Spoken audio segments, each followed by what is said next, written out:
Nous lisons dans la lettre aux Hébreux 9, 14. C'est un symbole pour le temps présent. Il signifie que les dons et les sacrifices présents ne peuvent rendre parfait sous le rapport de la conscience, ce qui rend ce culte. Combien plus le sang de Christ, qui par l'Esprit éternel s'est offert lui-même sans tache à Dieu, purifiera-t-il votre conscience des œuvres mortes afin que vous serviez le Dieu vivant? C'est une question de conscience. C'est là, au centre du cœur. Vous avez mauvaise conscience et vous vous sentez mal à l'aise dans votre cœur. Comment allez-vous agir à l'égard de cette mauvaise conscience? Oh, quelle parole est celle-ci! Considérons-la à nouveau. Ne peuvent rendre parfait sous le rapport de la conscience celui qui rend ce culte. Sous le rapport de la conscience. Tenez fermement cela. Rendu parfait sous le rapport de la conscience, c'est là le point en litige, c'est ce que Dieu veut régler. Or, il est dit de ces sacrifices et de ces dons qui n'étaient que des symboles qui ne pouvaient régler cette question, mais que le sang de Christ, qui par l'Esprit éternel s'est offert lui-même sans tache à Dieu, purifie la conscience. La conscience est rendue parfaite, comme le sang de Christ. Opère-t-il donc cela?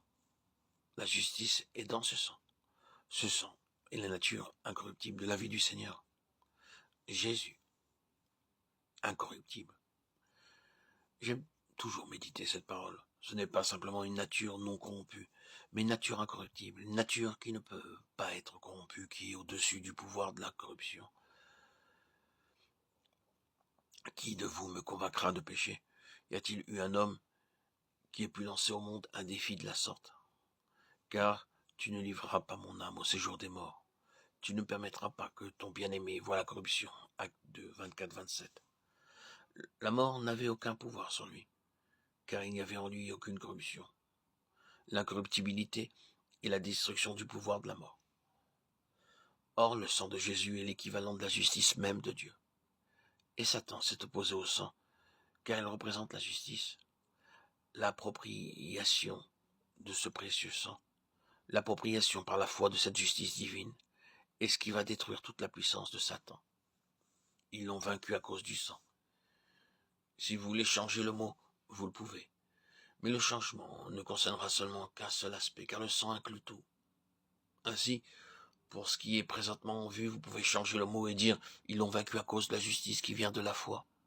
C'est là la parole de leur témoignage, une cuirasse protégeant la conscience même, la défendant. Comment allons-nous défendre notre conscience contre l'accusateur, dont l'objectif est de nous ramener de façon ou d'autre sous la condamnation, dans notre propre conscience, d'accepter dans nos cœurs la condamnation? Comment devons-nous affronter cela? Comment devons-nous nous protéger? Par la cuirasse de la justice, sa justice, sa vie incorruptible qui est devant Dieu, en notre faveur par la foi,